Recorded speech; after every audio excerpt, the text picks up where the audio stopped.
Shanti, good evening.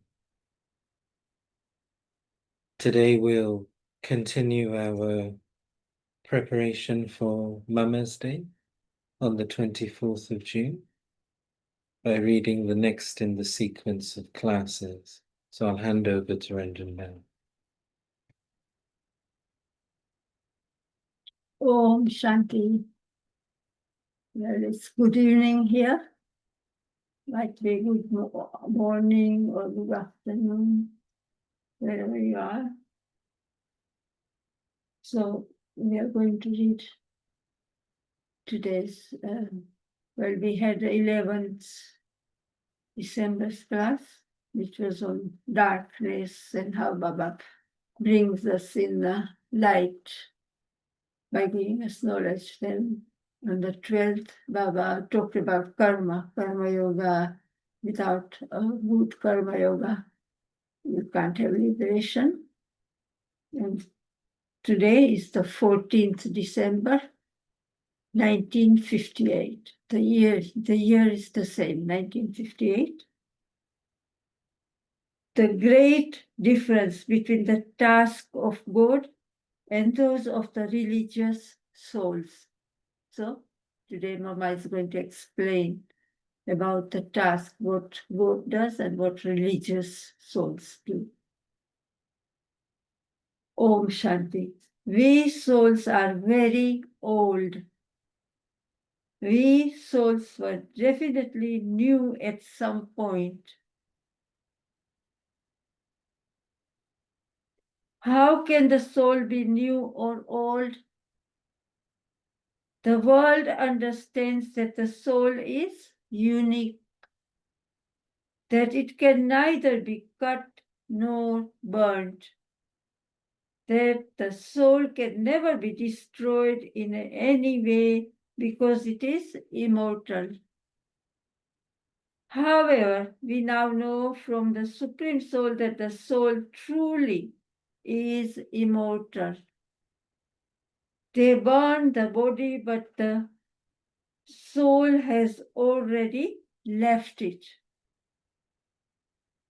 The soul takes another body according to its karmic actions and then plays its part. It is the soul that experiences everything. The body doesn't experience anything. It is the soul that experiences everything through the body. Karmic accounts are accumulated by the soul, and this is why the soul experiences everything. If the soul were separate, why should it experience anything? It is the soul that experiences happiness or sorrow. So there must definitely be some dirt on the soul. The soul now experiences sorrow, and so it must definitely have previous experience of complete happiness and peace. At that time, souls were new. Now they have become old. So in the beginning of the cycle, we were new, and then as we went through the cycle, the soul is old now.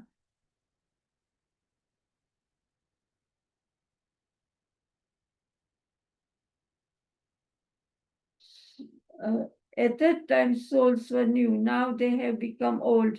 There is the dirt of many births on the soul, not just one birth. Whatever sinful actions human beings perform, they have to suffer a lot for them. And this suffering cannot be finished in one birth. Whatever sinful actions human beings perform, they have to suffer a lot for them. And this suffering cannot be finished in one birth. Whilst accumulating the dirt of many births, the soul has now reached the final stage. God has to come to make such tamo guni souls clean and pure. The 5 evil spirits have brought about this impure stage. At first, the number of souls were very small, and then there was expansion, means the expansion of the population. Do you understand? At first, the number of souls were very few, very small, and then there was expansion. Whilst coming into a part, the soul continued to accumulate dirt. Not all souls can come down together. The tree grows gradually. Even the physical tree grows gradually in the same way the human tree, Kalpavruksha, grows gradually. In the Gita, it is written that the human world is an inverted tree. Why is it inverted? Because its roots are at the top. Because Shiv Baba, the seed is up top in the Paramta, so the roots are inverted also. Because then from the roots we come first, the ancestor souls. This is why we are old souls. We come from the beginning of the cycle. All souls come from the incorporeal world, and so the root is up there, is it not? All souls are impure. To make them clean and pure is the task of the powerful one. Only he knows about his directions and instructions. What are his directions to bring about salvation? Through which method does he do this? Only he knows that. Human souls have become old whilst playing their part, and so how can they purify anyone? Where can they receive that power from? God alone is the almighty authority. That Father is also a soul, but he is called the Supreme because he is beyond rebirth. He is immune to actions. His pure sanskars are never erased from him. So Baba, Shiv Baba is the only one who is not, he is immune. Because he has to rescue us. You need someone to rescue. Baba often says in Murlis. When souls, so Baba is immune to action, and then Mama says, Baba Shiv Baba's pure sanskars are never erased from him. When souls take birth and rebirth, those sanskars finish. So as we went down the cycle, our pure sanskars started to diminish, and we started to adopt wiseful sanskars, impure sanskars. When souls take birth and rebirth, those sanskars finish. Pure souls come to establish their religion and to sustain it. God comes to take everyone back, and as well as that, he also carries out the establishment of the new world. So Shiv Baba does two tasks: to purify us, isn't it?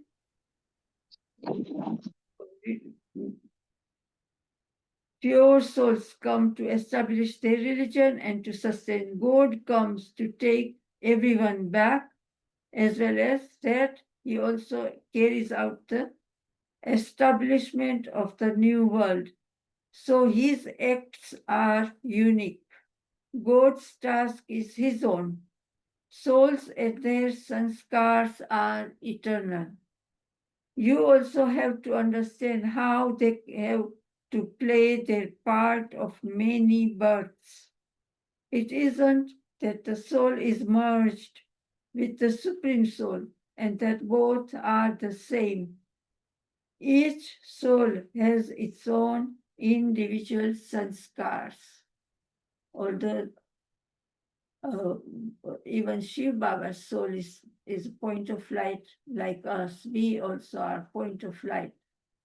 But Baba says, but Mama says the sanskars, souls and their sanskars are eternal. You also have to understand how they have to play their part of many births. It isn't that the soul is merged with the Supreme Soul and that both are the same. Each soul has its own individual sanskars. Although Christ, Buddha, and others are pure souls, they all have their own individual sanskars and perform their own actions. So there is also a difference between the pure souls.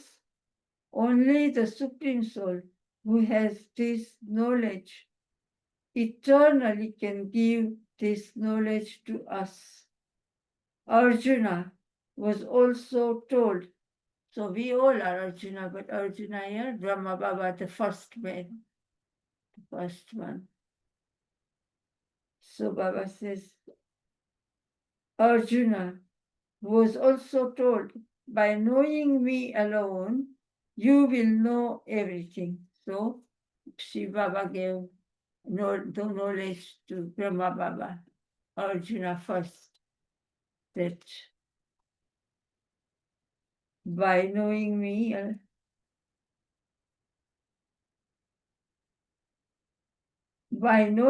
alone, you will know everything. So it is all the chapters of the Mahabharata, the Bhagavad Gita. Baba finished like, in the scriptures. There are 18 chapters. You receive the knowledge of everything. So the Supreme Soul is not merged in everyone. His acts are totally unique. Souls cannot merge with other souls and become one soul. So how can souls merge with the Supreme Soul and become one? In Satyug, means golden age, souls are pure, and because of their karmic accounts, they are in the stage of liberation in life.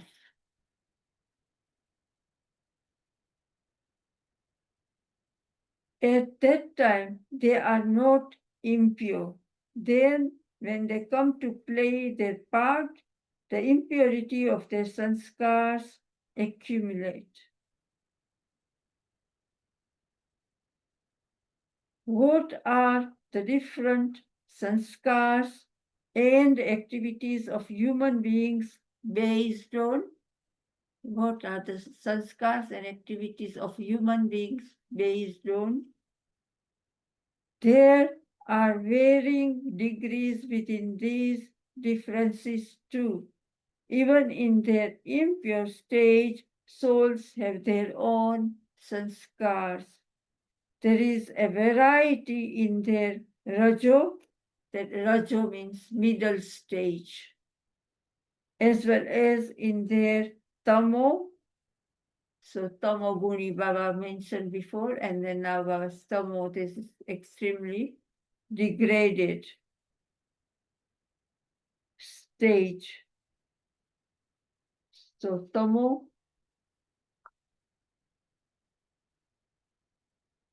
in, so there is a variety in their rajo, that is middle stage, as well as in their tamo, most degraded stage. In Satyug, when souls were experiencing liberation in life, there were kings and queens and also subjects.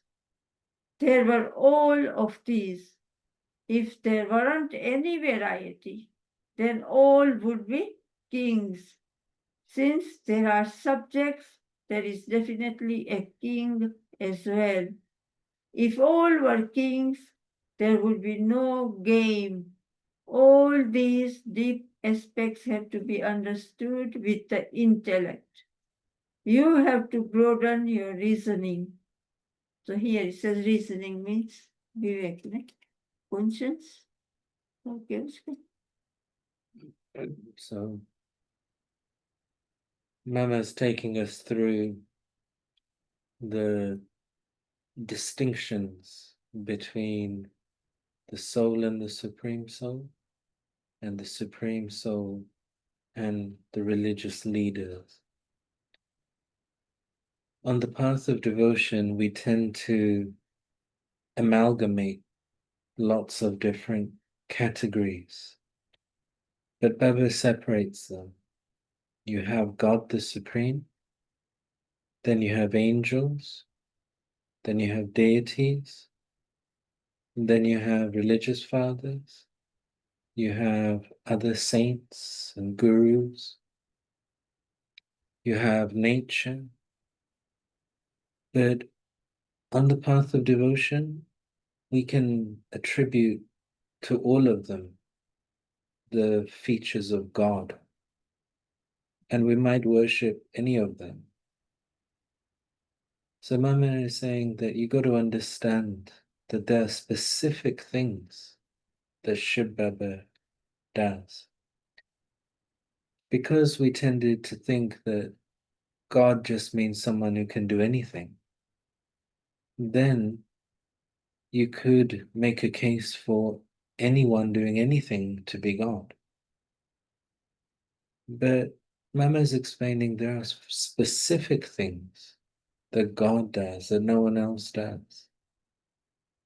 And this ability to purify a soul, this ability to create a new world, a new age,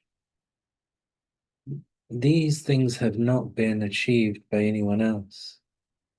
If you think about how many religious fathers have come and gone, how many saints have come and gone, but no one has purified the soul. No one has created the golden age. Even the great souls of the Iron Age, they achieved some difference, some change, but the Iron Age still stayed the Iron Age, right? The age didn't change. But Shiv Baba is coming to change the age from iron to golden. So she's clarifying that. And then this clarification on the difference between the soul and the Supreme Soul. And we got to understand that we, the souls, we are also different. So generally in the Murali, Baba uses these categories of energy from Hinduism. Sattvic energy, you might have heard it if Buddhism, Hinduism, they use these types of words. Like Buddhists will use the term bodhisattva. And the sattvic, yes, thank you. Nice to have you here, Salwa. So, God can influence time, change the time period. But if you look, all the other, it doesn't matter how great the prophet is, how great even the angel is, anything, the age is still the Iron Age. So what Shiv Baba is achieving is something else. And what we have to understand as souls is that we are all very different in all our stages. So you might have heard this term even in Buddhism, like bodhisattva. So sattva, sattvic, that means a pure energy. The opposite of sattvic is tamasic or tamasic, Tamsic or Sik, tamasic. And that is the predominant energy in the Iron Age. Sattvic is the energy in the golden age. And then the middle level of energy in between, mixture of both, is called Rajas, Rajus, Rajas energy. But what Mama is explaining is that we've all gone through these stages. We started off in the golden age, Sattvic, then we go round the cycle and our energy is depleting. But even within that, our journey has been different. We got a variety of sanskars, even in the Iron Age. And we've all developed different levels of sanskars, even within those energies. So each of us is going to have to work with Baba, because Baba is our purifier. There's no comparison with anyone else. Our sins are our own. Our old sanskars, they are our own. And it's the soul that takes the sanskars with it. So at this time, if we change our sanskars, we change everything. In the world, you'll find many people who want the world to change. They want their circumstances to change. They want their society to change.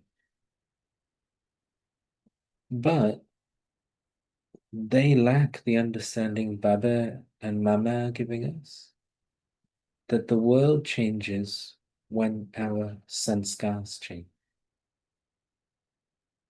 Sanskars mean our pattern of thinking, pattern of feeling, pattern of speaking, pattern of doing, pattern of reacting.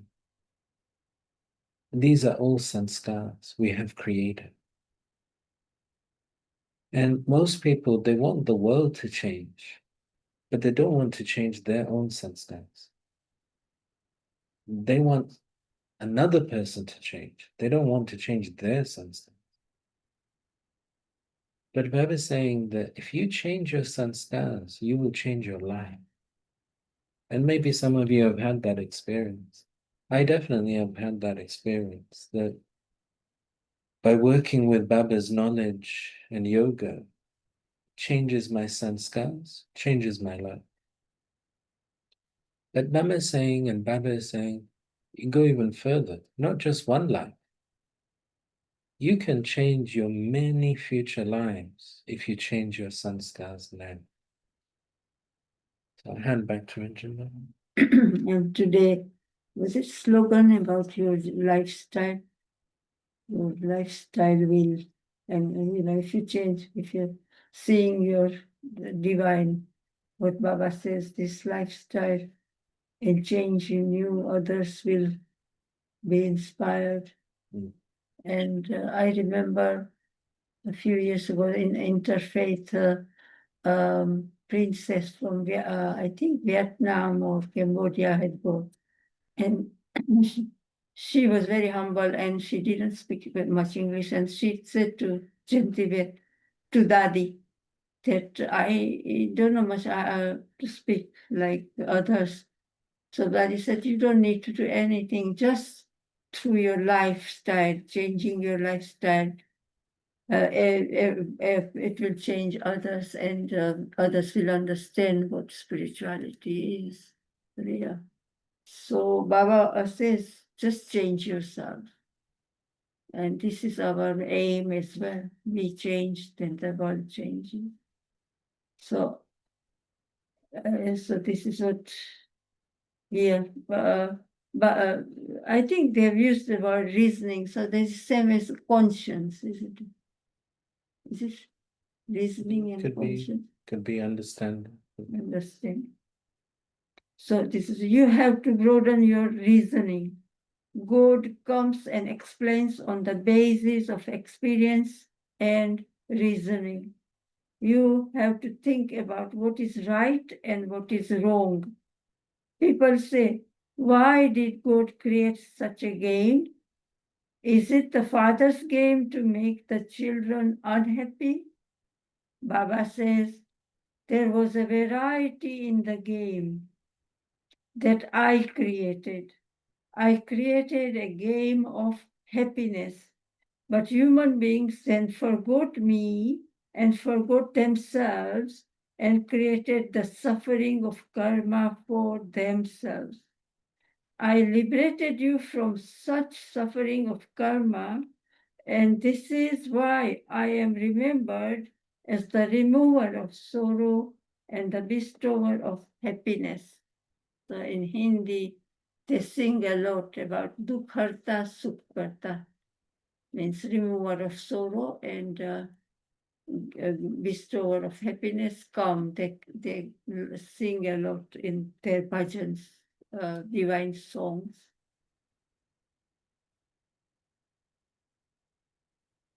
This is something to be understood. Those who come to listen to knowledge have to be regular because the study gets deeper day by day. You may have heard the same thing 10 times, but one day it will penetrate your intellect. Only when you study regularly in order to attain even a perishable status. This is also study and it is only for short time.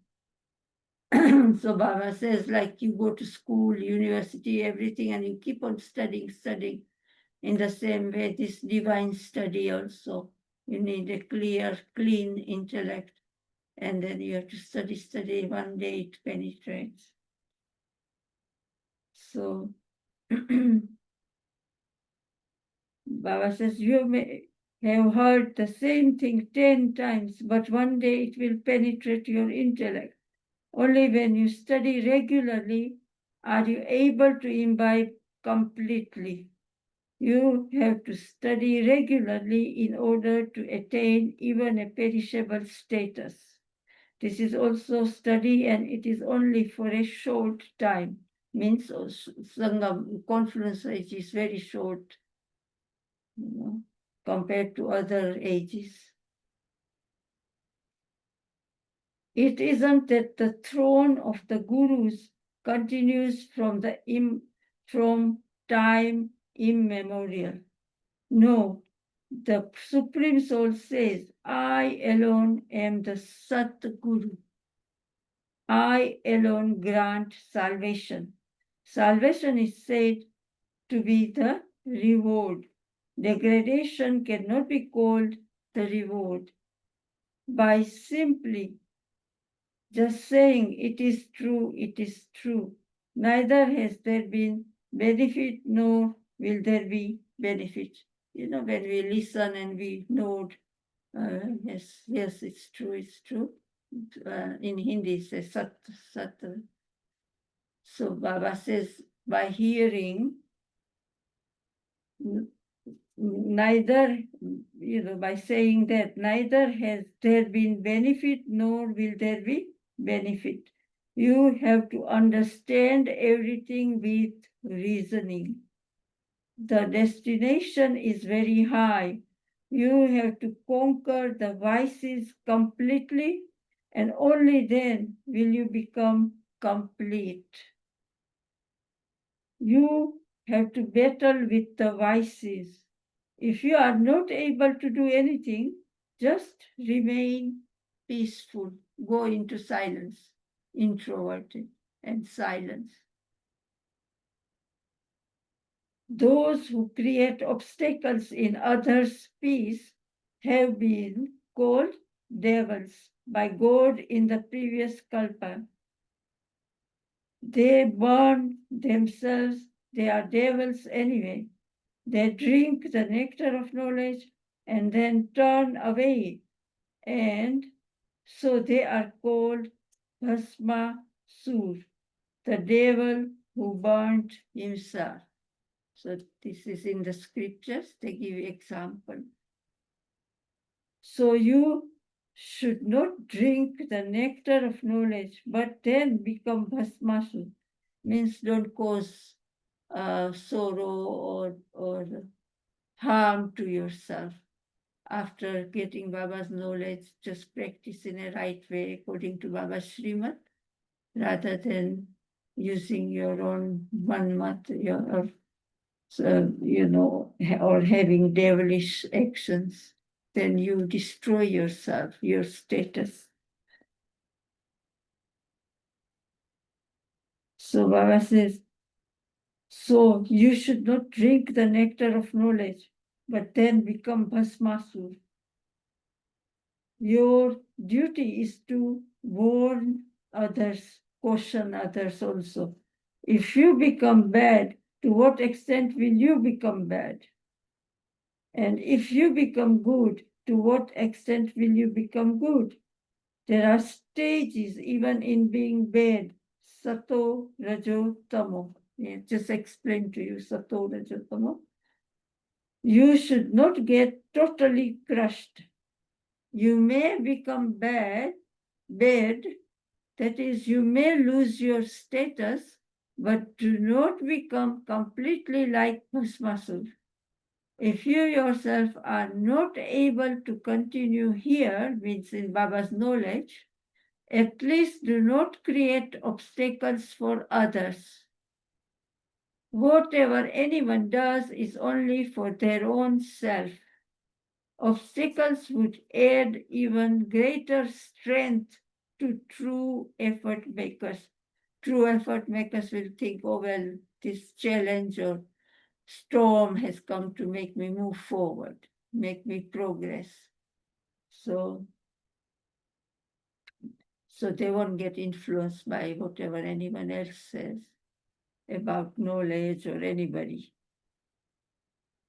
So Baba is saying that it is the father's duty to explain to the worthy and the unworthy children. Even the unworthy children are cautioned. You are destroying your status for nothing. Those who want to will create their own status.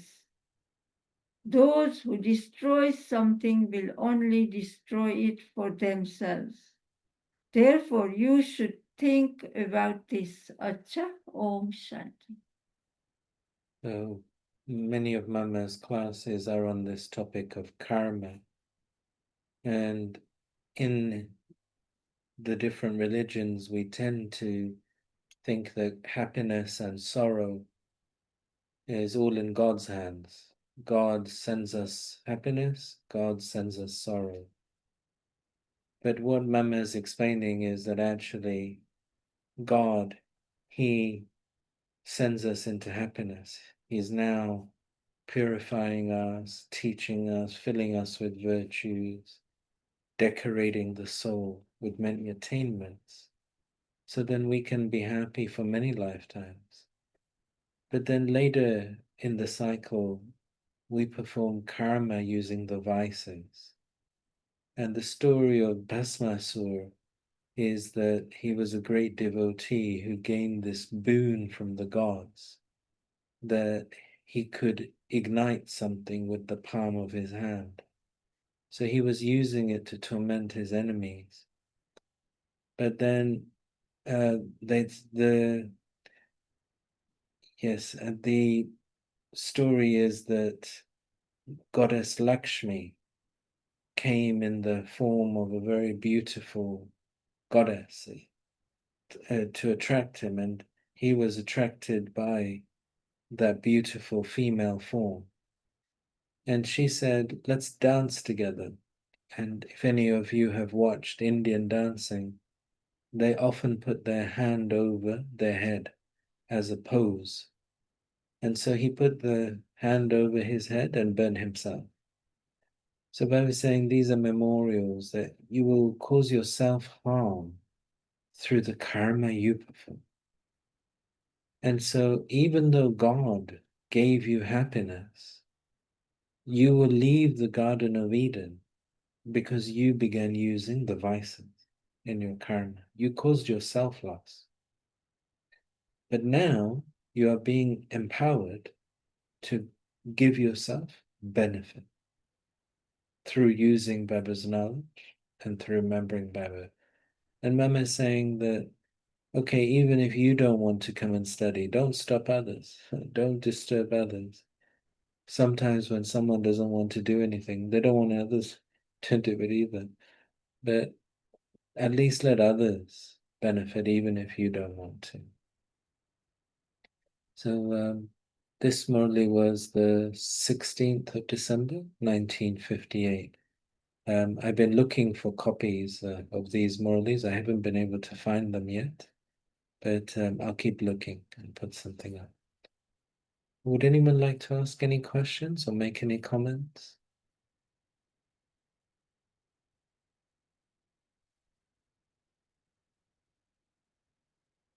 Om Shanti, Om Shanti, Father, Om Shanti, Ranjan Ben, Om Shanti, everyone.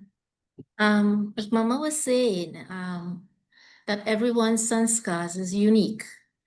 I'm assuming that is from Copper Age going forward, because in Golden Age, everyone's sanskars should be the same, no?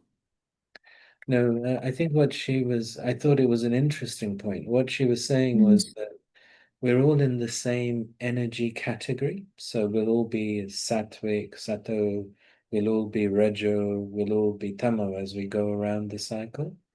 But within that, there's a big variety. Every soul has their own character and personality anyway, so the sanskars wouldn't be the same.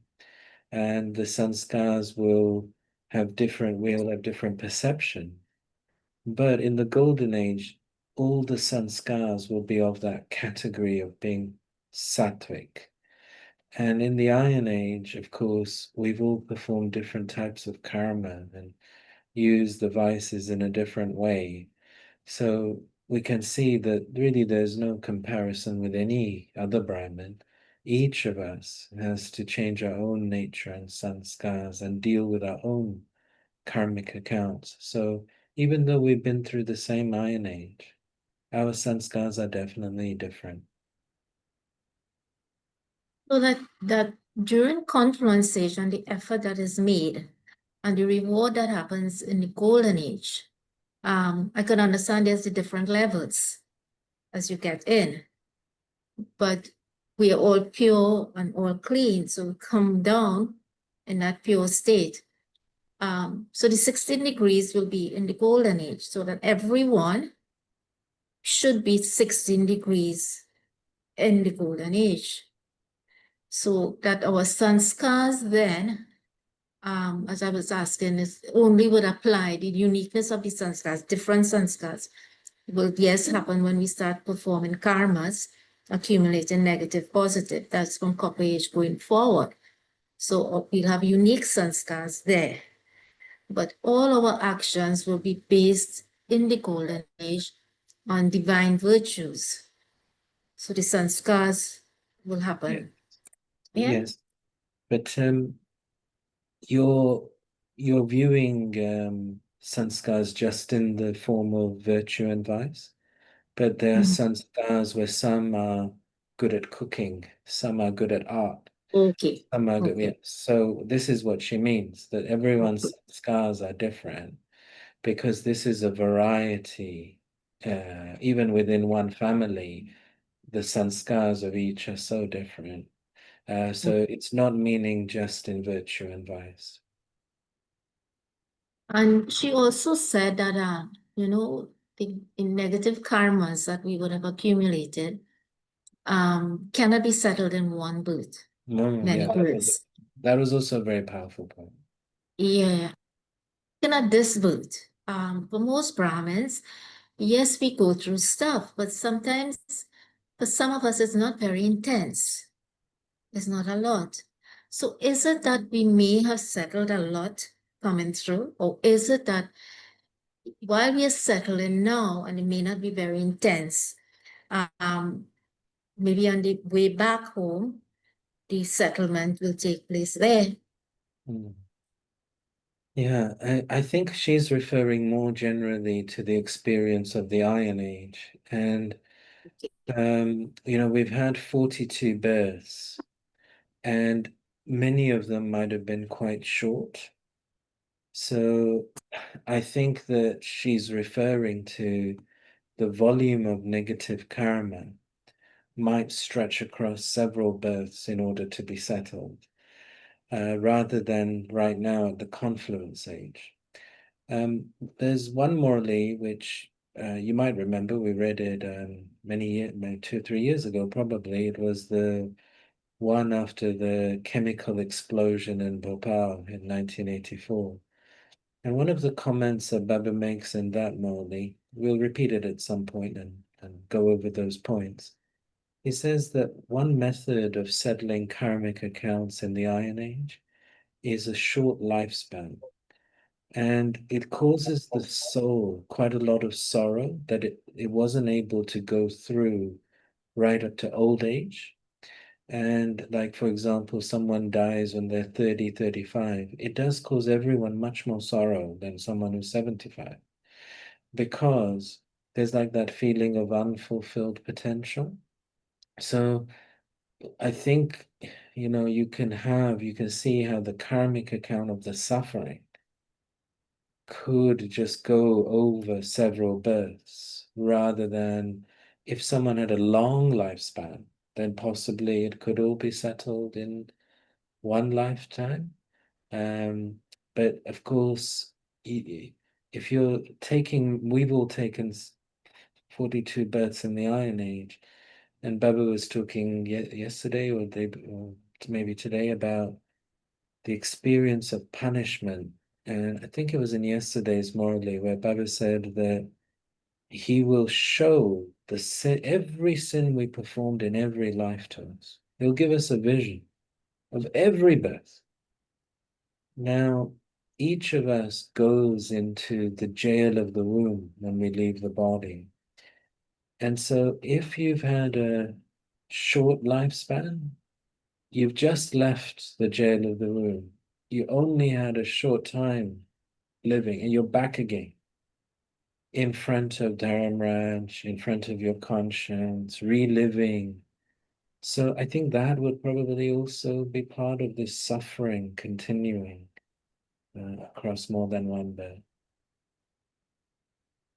It's also the karmas of the souls who have been left behind, because they experience a lot of sorrow as well. So it has to be part of their karmas as well It that does. have been involved. Yeah. It does. I mean, I don't know if any of you have lost a child, but I often think, how do you ever recover? So it becomes more of a life sentence. Death happens to the people left behind, and that becomes a life sentence for them. And it's only because we got Baba now that we're recovering at all. Otherwise, I don't think we ever really recover, for sure. Darren, good to have you here. And it is an interesting question about how did Mama become Mama? We heard those stories from the daddies quite a lot of times. So the very first BK to join Brahma Baba was Didi Manmohini. Her month is July. So after we finish Mama's day preparations, we will actually begin Didi's day preparations. And then you had Daddy Prakash Mani and a few of the other daddies. They came around about Diwali 1936, October, November 1936. And then Mama's mother came at that point. Mama was actually at boarding school in Mumbai, and she was taught in an English medium school compared to most of the daddies who were taught in Sindh, which is now in Pakistan. So they were taught more in a local Northern Indian traditional type of environment, whereas Mama was educated in a modern city, a very multicultural city. And she was very good with her music, her languages, her education. And so she was very different. Daddy Janki used to say that she was a little bit scared of Mama. Mama was about 6 years younger than her, but she was a little bit scared because she was just so different. Daddy was from a much more traditional a quite conservative family, whereas Mama was regarded as quite a modern young lady for that community. And she came back from her school for vacation in December 1936. And she was 17 anyway, so she was finishing her studies. And Mama took her to meet Baba. And Baba gave her drishti and said that you're at a point now where you need to make a choice. Do you want to become Lakshmi in the golden age? So she thought about it, and it was during that Christmas period in 36 that she decided she would also surrender into the yagya. And then it was in those subsequent 2 years where she just proved herself to be an exceptional student and yogi, and she became a leader among the daddies. And Brahma Baba's daughter's name is Daddy Nirmal Chandra. And again, she was about 10 years older than Mama. She was about 30 when she came into Baba's organization. And she began to refer to Mama as Mama. So that name, it was actually given by the daddies that you are like our mother, and it just took hold. And then we are hearing Murlis where Shiv Baba later on began to explain who is this Brahma, who is this Mama, that actually this is Adam and Eve, and why you are feeling that they are like parents is because they are actually the parents of humanity. And we have these three parent souls, Shiv Baba, of course, and then we have Brahma Baba, Adam, Prajapita Brahman, Sri Narayan, and we have Mama, and the mother goddess is like remembered right around the world, many depictions of the mother. And Baba explains that this is the world mother, this is Saraswati, and this soul is very much the sustainer of all. And so that's really, you've got that corporeal thing, and at that time as well, it was many sisters, so you really did need like a mother superior type of person, because Brahma Baba was living actually the other side of the city with his family. And so Mama became the first coordinator of the Brahma Kumaris. I don't think it was even called Brahma Kumaris, it was just like a gathering at that point. I don't think it was such a formal structure, but she organized everyone. And there were about 300-400 of them. And she organized, and Shiv Baba in those days, so this would be 1930s, 1940s. Shiv Baba used to enter Brahma Baba at about 2 a.m., in 2 a.m. to 3 a.m., and he would write the Murli. And then one brother would come on the bicycle, collect the copy of the Murli, and then take it to Mama, and Mama would then read the day's Murli to everyone. And so, that role, and I think it was maybe 1937, around that time. This was very early days when Brahma Baba was still figuring out what was going on. And Brahma Baba always believes in retreats. He's a big supporter of having a retreat. So his friend owned like a villa in the mountains in Kashmir. And Baba used to like to sit in mountain ranges or near to rivers and contemplate. So Baba went for 3 months to Kashmir, and he handed over to Mama the class and to organize everything. And when he left, there were about 300 students in the class. When he came back, Mama had increased to 1,000 students. So she just really proved herself as the first real teacher of the Yagya and the first sustainer, the first coordinator. And then when they moved to India in 1950, they moved to Mount Abu, then Baba had said that the daddies have to go and create centers in different places in India. And it was Mama who went around to help them. She toured around the different centers, supported, guided, sustained, because Brahma Baba was older anyway, so he mainly stayed in Madhaban.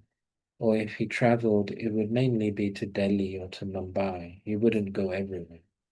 But Mama went everywhere where there was a center. So it's like both with Baba and Mama. Brahma Baba, he put all his resources, body, mind, wealth, to making the foundation of the yagya. So his energy is filled. So even if you start a center anywhere in the world, the seed is Brahma Baba's energy, Shiv Baba's energy. So it just flows through the tree of the BK world. But also Mama. Mama is the first one, like, why do we wear white clothes? What is our routine in the morning? Getting up early, all of the disciplines that we have. Most of these are created by Mama and the senior daddies. So their input flows through us as well. So these are the three parent souls. Salwa, you've come into the. Yeah, thank you. Well, good to have you here, Durnba. Salwa, you've come on the screen. Would you like to come in and say something? Shanti, Didi. Shanti, my brother. Oh, Shanti. Yes, I want to share that I always found the Murlis of Mama very, very special, and I could really feel her her unique world, unique role in the world of Baba. She's very special soul, very international, very, as you said. And I had once a dream. I want to share it with you.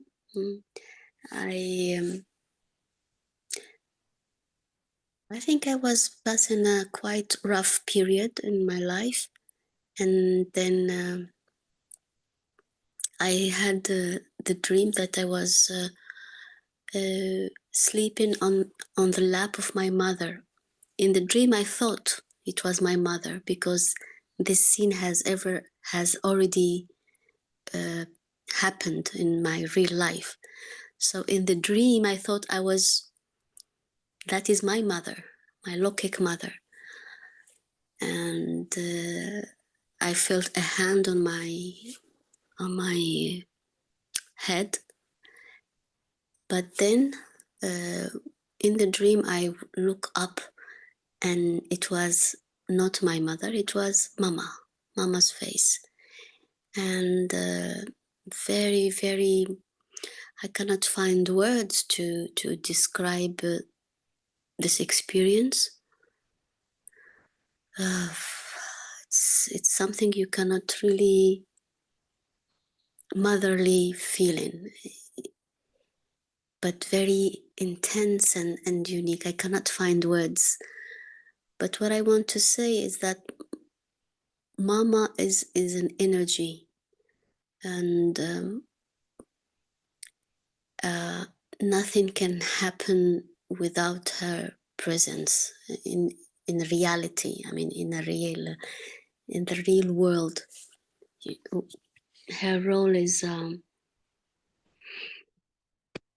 essential, unique, and brings things to become real. And yes, and I touch this through her Murlis. They are very practical, very tangible, so really a wonderful soul. Mm. Yeah.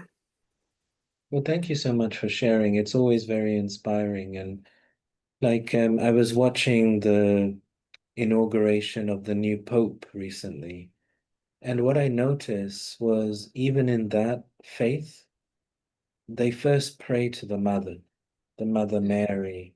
Mm, Baba explains to us that actually the virgin birth is of Krishna, and it is of that, it is at that time this pure birth. So these things have been remembered in different faiths. But this mother goddess, it is remembered. Like you said, I think many souls, whether it's in dreams, whether it's in it's like a subconscious comfort. mm, And I can remember in one Bhog message, Baba saying that wherever Mama is, she's spreading very cool vibrations, very vibrations of coolness. yes, that's the word. It's Mm, something very kinesthetic too, you mm, know. And when she says today in the Murli, as Didi Ranjan Ben said, Baba, Shiv Baba creates the game of happiness and sorrow, but mm, we create the accounts of mm, happiness and sorrow. And I really like this distinction between mm, mm, the game and the accounts.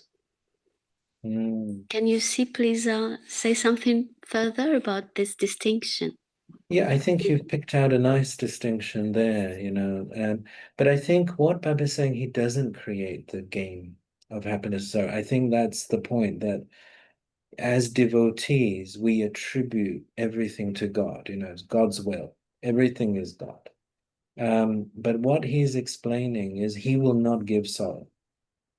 So Mhm, he would not have created the sorrow in the drama. He's saying, I give the happiness, but you then use the vices and you create the sorrow. It's like the point about destruction. He says to us that he will not destroy anything. He does not need to do anything. Human beings are fighting each other. Human beings are fighting nature. He doesn't need to destroy. Human being good at destroying. And so I think this is what he's saying. He didn't create the game of happiness and sorrow. He created the game of happiness, which is the golden age and the silver. mm, But then we, like you're saying, we create the experience of the mixture. But then ultimately that is already in the drama. It's not possible to have a singular experience. So all souls, we must have happiness and sorrow, victory and defeat, success and failure, loss and gain. It is not possible in the Copper Age and the Iron Age to have singular experience. So even if soul is new, fresh, pure from the soul world, but they're coming into this world, they will have mixed experience within this. mhm. Okay, Om Shanti. Om Shanti, thank you. And Larry Bhai, good to have you here as well. Um, well, Mama reached her karmatit stage. You'll remember this word karmatit has come up in the last week within the Morley's.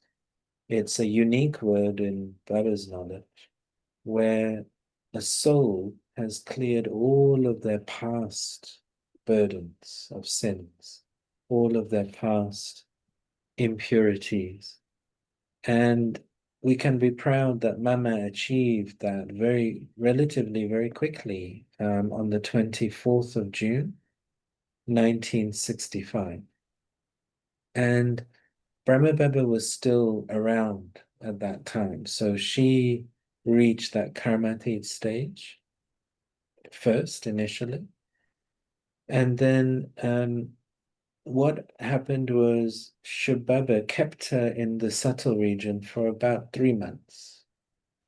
And as an angel in that angelic form, she was serving at that time and giving vibrations to everyone. Down here, I mentioned the sister Didi Manmohini, who was the very first BK. So she was already a senior sister. She was like the service coordinator, together with Mama. And then she was living in Delhi because Delhi is the capital of India. And in those days, where Madhuban is, it was like just a village. So there was not much infrastructure, maybe even proper electricity would be intimate, like how it is in a Ghanaian village. Similarly, it was like that in an Indian village at that time. So Baba made the head office of Brahma Kumaris at that time as Delhi, and Didi Manmohini was living there. But then after Mama, Didi then moved back to Madhaba to then work closely with Baba and run everything from there. And so she then assumed those responsibilities from then. And then after Brahma Baba became an angel, he handed over to Daddy Prakashmani. And so Didi and Daddy Prakashmani, they coordinated things. And then they had a whole team of daddies, like the ones we mentioned in the class. It was like a whole team of them, maybe 150. So they all, as a team, have taken it forward.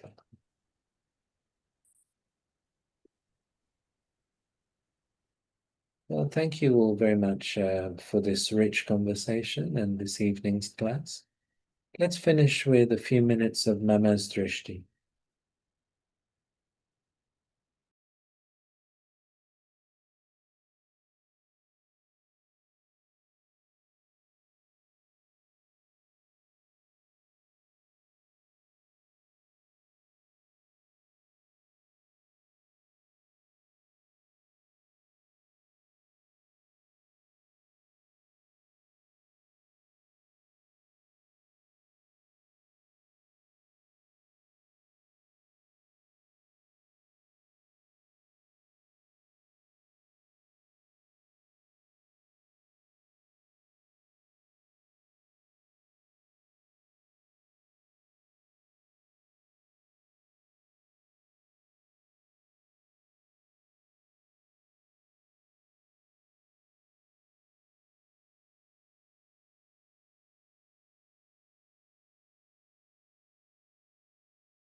Thank you, everyone. Good evening. Om Shanti.